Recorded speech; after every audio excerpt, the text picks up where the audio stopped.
गृहस्थों के लिए चातुर्मास व्रत किया जाना बड़ा आवश्यक होता है। चातुर्मास का समय आषाढ़ शुक्ल एकादशी से देवोत्थान एकादशी तक होता है। तो ऐसे में यदि इन 4 मास में नियम पूर्वक, विधि पूर्वक यदि हम कुछ व्रत लें, चातुर्मास व्रत का मतलब यह नहीं है कि आप पूरे 4 माह व्रत करें।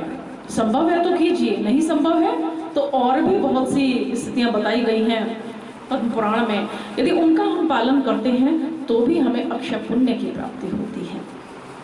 तो मन में विचार लीजिए कि इस चातुर्मास में क्या करना है। मनुष्य का जीवन बड़ा दुर्लभ है, तो इस पर भी ज्ञान प्राप्त होना, धर्म के मार्ग पर चलना और भी दुर्लभ है। पद्म पुराण में आता है चातुर्मास में गुड़ का त्याग करने से मधुरता की प्राप्ति होती है। यदि आपको लगता है कि आपके आसपास के लोग आपसे बहुत रुष्ट रहते हैं, आपके कटुवाणी से परेशान रहते हैं, तो गुड़ का त्याग करके माधुर्य प्राप्त कर सकते हैं। तेल को त्याग करके दीर्घायु संतान की प्राप्ति होती है। तांबूल अर्थात पान का त्याग करने से भोग सामग्री से संपन्न होते हैं। घी का त्याग करने से लावण्य की प्राप्ति होती है, और जो फल का त्याग करते हैं उनको बहुत से पुत्रों की प्राप्ति होती है। इसके अलावा चातुर्मास में तृण शाक अर्थात जो भी साग होते हैं उनका, लौकी का त्याग विशेष तौर पे करना चाहिए। ये तो नियम ही है। यदि आप थोड़ा सा और कठिन व्रत ले सकते हैं तो जूतों का त्याग कर दीजिए। जूते मत पहनिए चातुर्मास पर।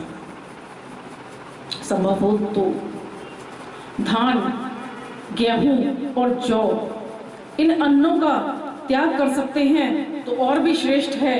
जो भी जितने भी त्याग बताए जा रहे हैं इनमें से कोई एक करने का प्रयास कीजिए। सभी करेंगे तो बहुत मुश्किल हो जाएगा।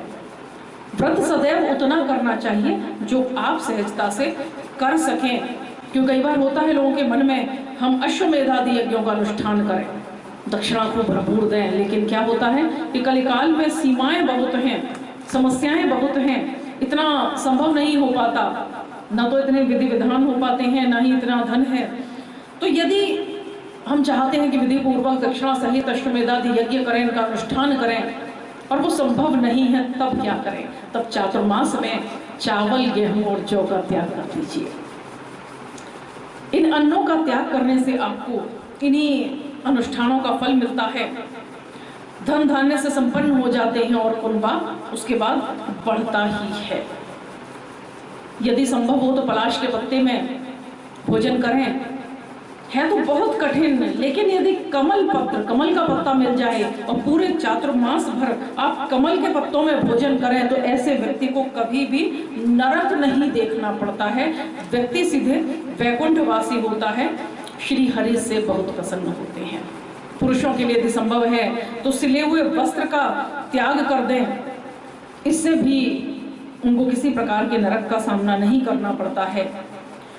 मौन होकर के भोजन करें, संभव हो तो एक समय, अन्यथा 2 समय भोजन करें। मौन होकर के भोजन करने वाला व्यक्ति निस्संदेह स्वर्गलोक में जाता है।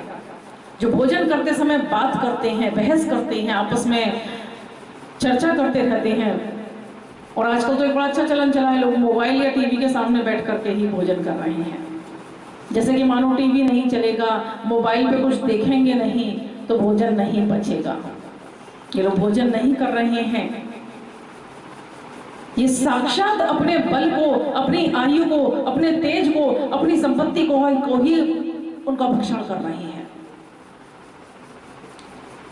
तो कृपा करके, आपके पास समय नहीं है, टीवी देखने का और कोई समय नहीं मिलता, मोबाइल देखने का और कोई समय नहीं मिलता, यह करके अपने पुण्यों को क्षीण मत कीजिए। भोजन मौन होकर के करना चाहिए। अब प्रश्न आता है कि चातुर्मास व्रत तो कर लिया, लेकिन देवोत्थान एकादशी के दिन जब यह व्रत पूर्ण होगा तब उद्यापन करिए इसका, क्योंकि उद्यापन किए बिना कोई भी व्रत निष्फल हो जाता है। क्योंकि पूरे वर्ष तो आपका कर नहीं रहे कर्तव्य, पूरे जीवन तो इस कर्तव्य को कर नहीं रहे हैं, हम एक निश्चित समय कर रहे हैं। तो जब जो कार्य निश्चित समय में किया जाता है उसका उद्यापन होता ही है, जो कर्तव्य मात्र है उसका उद्यापन नहीं होता। तो जब उद्यापन करें तो विशेष रूप से जो भी अन्न आदि का आपने त्याग किया है उसका स्वर्ण के साथ दान करें। अपने सामर्थ्य अनुसार स्वर्ण लें और उस वस्तु को जिसको त्याग किया था उसके साथ उसका किसी योग्य ब्राह्मण को ही दान कर दें। यही विधान है इसके उद्यापन का। जिन्होंने फल त्याग किए हैं वे फल का दान करें, जिन्होंने अन्न त्याग किया है वे अन्न का त्याग करें, अन्न का दान करें उस दिन। तो जो भी आपने त्यागी है वस्तु, उसका दान करने से उद्यापन के समय आपको बहुगुणित फल की प्राप्ति होती है। तो फलों का त्याग करना है तो फल त्याग करेंगे, लेकिन भूमि शयन का भी बहुत से लोग पालन करते हैं। तब क्या करें?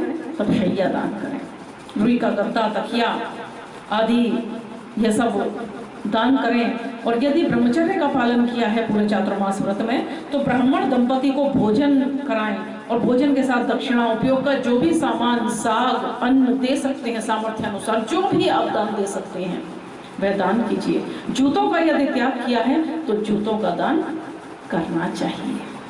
तो यह हुआ चातुर्मास व्रत और उसके उद्यापन की विधि।